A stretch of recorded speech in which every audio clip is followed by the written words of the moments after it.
नमस्कार, शाम के 7 बजने वाले हैं। वक्त हो गया है फास्ट एंड फैक्ट्स का। फास्ट एंड फैक्ट्स में आपको दिखाएंगे दिन की हर बड़ी खबर पूरी रिसर्च के साथ। मैं हूं अदिति अवस्थी और मेरे साथ है रूबिका लियाकत।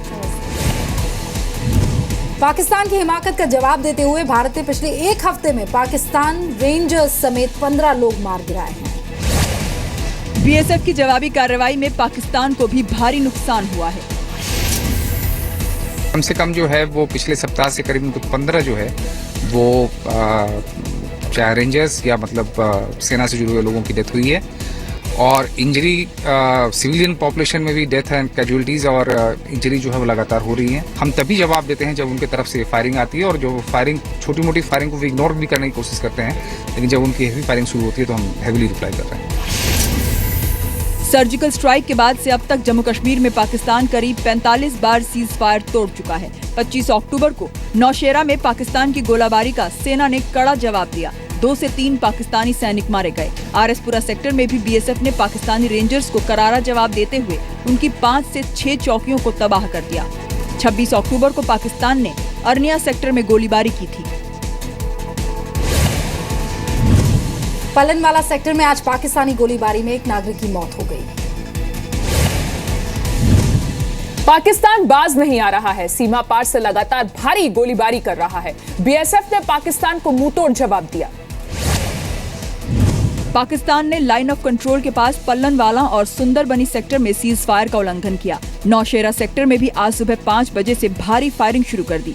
बीएसएफ की जवाबी कार्रवाई में पाकिस्तान रेंजर्स की कई चौकियों को भारी नुकसान पहुंचा है। गृह मंत्री राजनाथ सिंह ने बीएसएफ को करारा जवाब देने के लिए कहा है। बहादुर वह होता है जो प्रॉक्सी वार नहीं लड़ता है, बल्कि अपने सीने का बटन खोलकर आंख से आंख मिलाकर लड़ता है, वही बहादुर कहा जाता है। पाकिस्तान की भारी गोलाबारी के बाद पल्लनवाला से लोगों ने पलायन करना शुरू कर दिया है। रोज परेशानी बनी हुई है जनाब। ये सारा पाकिस्तान का जरा साडा ते निशाना बनाते, कदे मोटे गोले का कदे बड़े गोले का। लगातार उनका फायरिंग आ रहा है सर। हैवी आर्टी का आ रहा है, कोई छोटा मोटा फायर थोड़ा आ रहा है।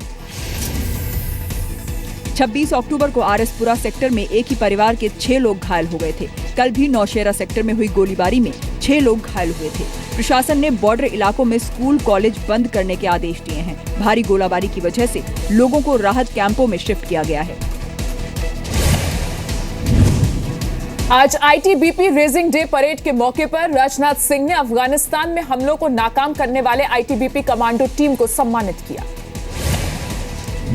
जम्मू कश्मीर में 8 जुलाई से बंद है और तनाव चल रहा है, लेकिन अलगाववादी नेता गिलानी की पोती ने बंद के बावजूद एग्जाम दिया। अलगाववादी संगठनों ने कश्मीर के सभी स्कूलों को बंद कराया है, लेकिन श्रीनगर के 3 स्कूलों में इंटरनल एग्जाम कराए गए। एक इंडोर स्टेडियम में कड़ी सुरक्षा व्यवस्था के बीच ये परीक्षा कराई गई। इन्हीं में से एक स्कूल में अलगाववादी नेता सैयद अली शाह गिलानी की पोती भी पढ़ती है। अलगाववादी नेताओं का चरित्र दोहरा। कश्मीर के युवा शिक्षा से वंचित रहे और अलगाववादी के परिवार शिक्षा युक्त रहे। उनका तो है ही डबल स्टैंडर्ड, लेकिन सरकार का भी डबल स्टैंडर्ड है। आपको क्या दबाव है? आप क्यों ऐसा कर रहे हैं कि आप स्कूल पे दबाव डलवा के उसको खुलवा रहे हैं? भाई आप अपनी बात बताइए, मगर आपसे गुजारिश है। बच्चे बर्बाद हो रहे हैं, बच्चों का मुस्तकबिल तबाह हो रहा है। खुदा के लिए हमें मदद करें। अलगाववादियों की वजह से 3 महीने से कश्मीर घाटी में स्कूल बंद हैं। आतंकी बुरहान के एनकाउंटर के बाद से अलगाववादी संगठनों ने स्कूल बंद कराए। कश्मीर में पिछले 3 महीनों में 17 सरकारी स्कूलों को नुकसान पहुंचाया गया है। आतंकियों ने कश्मीर में 3 प्राइवेट स्कूलों को भी बर्बाद कर दिया। एग्जाम में गिलानी की पोती के साथ कुल 573 बच्चे मौजूद थे। आरएसपुरा सेक्टर में पाकिस्तानी गोलीबारी में शहीद हुए बीएसएफ के जवान को आज आखिरी सलामी दी गई। जम्मू में बीएसएफ के जवान जितेंद्र कुमार को श्रद्धांजलि दी गई। बिहार के मोतिहारी के रहने वाले जितेंद्र कुमार 26 अक्टूबर को हुई गोलीबारी में घायल हो गए थे। कल उनका देहांत हो गया था। शहीद के परिवार में मातम है। शहीद की बेटी का रो रो कर बुरा हाल है। 5 दिन पहले ही पापा से फोन पर बात हुई थी। तब जितेंद्र कुमार ने बेटी से कहा था कि इस दिवाली में घर नहीं आऊंगा, लेकिन परिवार को ये नहीं पता था कि अब वो कभी नहीं लौटेंगे। आप लोग देखने वाला कोई नहीं, एक तो मेरे पापा ही थे। 20 अक्टूबर को घुसपैठ रोकने के दौरान हीरानगर पोस्ट पर गुरनाम सिंह को सिर में गोली लग गई थी। 22 अक्टूबर को गुरनाम सिंह शहीद हो गए। 24 अक्टूबर को हरियाणा के कुरुक्षेत्र के रहने वाले बीएसएफ जवान सुशील कुमार गोलीबारी के दौरान शहीद हो गए थे। 16 अक्टूबर को सेना की 6 रेजिमेंट के जवान सुधीश कुमार नौशेरा सेक्टर में हुई पाकिस्तानी गोलाबारी में शहीद हो गए थे। इंटरनेशनल बॉर्डर पर बीएसएफ और एलओसी पर सेना तैनात होती है। कल राजस्थान के जोधपुर से पकड़े गए जासूस शोएब को आज दिल्ली की साकेत कोर्ट में पेश किया गया। 25 साल का शोएब जोधपुर का रहने वाला है। शोएब 25 अक्टूबर को पकड़े गए दोनों जासूसों मौलाना रमजान और सुभाष जंगड़िया का साथी है। पाकिस्तान उच्चायोग के अफसर महमूद अख्तर शोएब से भी खुफिया सूचनाएं लेता था। शोएब भी उसी ट्रेन में संपर्क क्रांति एक्सप्रेस से 25 तारीख को दिल्ली आया था इनके साथ ही, और ये लोग होटल में ठहरे थे पुरानी दिल्ली के एरिया में। ये लोग चिड़ियाघर गए थे जहाँ वहाँ पाकिस्तानी इंटेलिजेंस ऑपरेटिव से डॉक्यूमेंट्स का एक्सचेंज करने, उससे पैसे लेने के लिए उसको अंदेशा हो गया कि कुछ गड़बड़ हुई है। ये तुरंत होटल से गायब हो गया। उसके बाद ये होटल वापस आया नहीं और इसने ट्रेन पकड़ के वापस राजस्थान चला गया। शोएब के पास से पाकिस्तान हाई कमीशन का विजिटर्स कार्ड भी मिला है। शोएब का ननिहाल पाकिस्तान में है। वो 6 बार पाकिस्तान जा चुका है। शोएब के पास कई संवेदनशील दस्तावेज मिले हैं। शोएब के पास से एक टैबलेट भी मिली है। शोएब ने उसे तोड़ने की कोशिश की। साकेत कोर्ट ने शोएब को 8 नवंबर तक पुलिस रिमांड पर भेज दिया है। पाकिस्तानी अफसर को 48 घंटे में देश निकाला दिए जाने के बाद पाकिस्तान के बदले की कार्रवाई पर विदेश मंत्रालय ने विरोध जताया है। विदेश मंत्रालय ने कहा कि पाकिस्तान में भारतीय उच्चायोग के अफसर सुरजीत सिंह पर लगाए गए आरोप पूरी तरह से निराधार हैं। The government condemns Pakistan's step.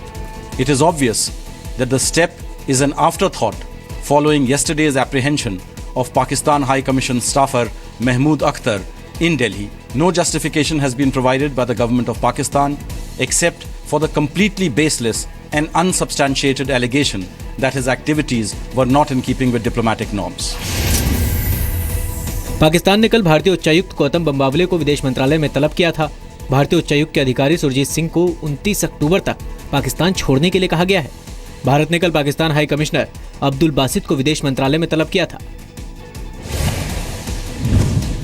Pakistan ने आज इस्लामाबाद में भारतीय deputy high commissioner JP Singh को विदेश मंत्रालय में तलब किया। पाकिस्तानी बलोच नेता शब्बीर बलोच के समर्थन में अब प्रदर्शन तेज हो गए हैं। शब्बीर बलोच के परिवार वालों ने कराची में प्रदर्शन किया। शब्बीर 4 अक्टूबर से गायब हैं। आरोप है कि शब्बीर की गुमशुदगी के पीछे पाकिस्तान की सेना का हाथ है। शब्बीर के लिए इससे पहले भी कराची और क्वेटा में प्रदर्शन हो चुके हैं। बलूचिस्तान और पीओके के लोग चीन पाकिस्तान इकोनॉमिक कॉरिडोर का जोरदार विरोध कर रहे हैं। इनकी आवाज दबाने के लिए पाकिस्तानी सेना लगातार बलूचिस्तान के लोगों पर जुल्म कर रही है। 22 साल के शब्बीर बलोच स्टूडेंट ऑर्गेनाइजेशन आजाद के सदस्य हैं। 4 अक्टूबर को पाकिस्तानी फौज ने चीन पाकिस्तान कॉरिडोर के खिलाफ आवाज उठाने की वजह से गायब करा दिया। इस साल जुलाई तक सीपीईसी का विरोध करने वाले करीब 400 बलोच नागरिकों को मार डाला गया। करीब 13,500 बलोच नागरिक या तो गायब कर दिए या फिर गिरफ्तार कर लिए गए। याद दिला दें आपको, पीएम मोदी ने 15 अगस्त को लाल किले से बलूचिस्तान और पीओके के लोगों का जिक्र किया था और तभी के बाद से वहां के लोगों के हालात मीडिया में खुलकर सामने आने लगे हैं। बिहार की तर्ज पर यूपी में भी महागठबंधन की तैयारियां जोरों पर हैं। आज समाजवादी पार्टी के यूपी अध्यक्ष शिवपाल यादव ने राष्ट्रीय लोकदल अध्यक्ष अजीत सिंह से मुलाकात की। शिवपाल यादव ने कहा कि उनकी कोशिश सेक्युलर ताकतों को साथ लाना है। खबर है कि कल शिवपाल यादव की जेडीयू नेता केसी त्यागी और कांग्रेस के राजनीतिक रणनीतिकार प्रशांत किशोर के साथ मुलाकात हुई थी। हम चाहते हैं कि उत्तर प्रदेश में भारतीय जनता पार्टी न घुसने पाए और जितने भी सेकुलर लोग हैं वो सब लोग इकट्ठे हो जाएं। खुद का दल संभल नहीं रहा, ग्रैंड झगड़ा उस जो है उसको वो संभाल नहीं पा रहे, उसका निपटारा नहीं कर पा रहे, ग्रैंड अलायंस की बात कर रहे हैं। ऐसी संभावनाओं को तलाशना चाहिए और जो आज विपक्ष है उसके बीच में जितना संभव एकता है उस एकता को स्थापित करने का प्रयास करना चाहिए। इससे पहले बिहार में महागठबंधन का एक्सपेरिमेंट सफल रहा था। इसी साल हुए बिहार विधानसभा चुनाव को जनता दल यूनाइटेड, राष्ट्रीय जनता दल और कांग्रेस ने मिलकर लड़ा था। हालांकि बिहार में समाजवादी पार्टी आखिरी वक्त में महागठबंधन से अलग हो गई थी। बिहार में महागठबंधन को विधानसभा चुनाव में पूर्ण बहुमत मिला। माना जा रहा है कि यूपी में महागठबंधन का फायदा समाजवादी पार्टी को मिल सकता है। माना जा रहा है कि मुलायम सिंह यादव के परिवार की लड़ाई का असर उनके पारंपरिक वोट बैंक पर पड़ सकता है, लेकिन महागठबंधन की वजह से ये नुकसान कम होगा। विवादों के बाद आज फिल्म ऐ दिल है मुश्किल रिलीज हो गई। करण जौहर की फिल्म ऐ दिल है मुश्किल और अजय देवगन की फिल्म शिवाय रिलीज हो गई हैं। फिल्म का कई जगह विरोध हुआ। दिल्ली में हिंदू सेना ने डिलाइट सिनेमा घर के बाहर प्रदर्शन किया। मध्य प्रदेश में बजरंग दल के कार्यकर्ताओं ने ऐ दिल है मुश्किल की रिलीज का विरोध किया, तो मुंबई के पास कल्याण में संभाजी ब्रिगेड ने फिल्म के खिलाफ नारेबाजी की। कई सिनेमा घरों के पास विरोध की आशंका को देखते हुए सुरक्षा के इंतजाम किए गए हैं। एमएनएस ने फिल्म में पाकिस्तानी एक्टर फवाद खान के कारण विरोध किया था। एमएनएस ने धमकी दी थी कि वो फिल्म को रिलीज नहीं होने देंगे। महाराष्ट्र के सीएम देवेंद्र फडणवीस की पहल पर एमएनएस सुलह पर मानी। तय हुआ कि फिल्म के पहले शहीदों के सम्मान में प्लेट चलेगी। जिन फिल्मों में पाकिस्तानी कलाकार हैं उनके प्रोड्यूसर आर्मी वेलफेयर फंड में डोनेट करेंगे। ऑस्ट्रेलिया के ब्रिस्बेन में एक भारतीय बस ड्राइवर को जिंदा जला दिया गया। 29 साल के मनमीत अली शेर पर बस के अंदर ही ज्वलनशील पदार्थ फेंककर आग के हवाले कर दिया गया। मनमीत की मौके पर ही मौत हो गई। जिस वक्त मनमीत को जलाया गया, बस के अंदर कुछ और यात्री भी मौजूद थे। मनमीत जाने माने सिंगर भी थे और उन्होंने भगवंत मान के साथ भी स्टेज पर परफॉर्मेंस दी हुई है। पुलिस ने 48 साल के एक संदिग्ध को हिरासत में लिया है।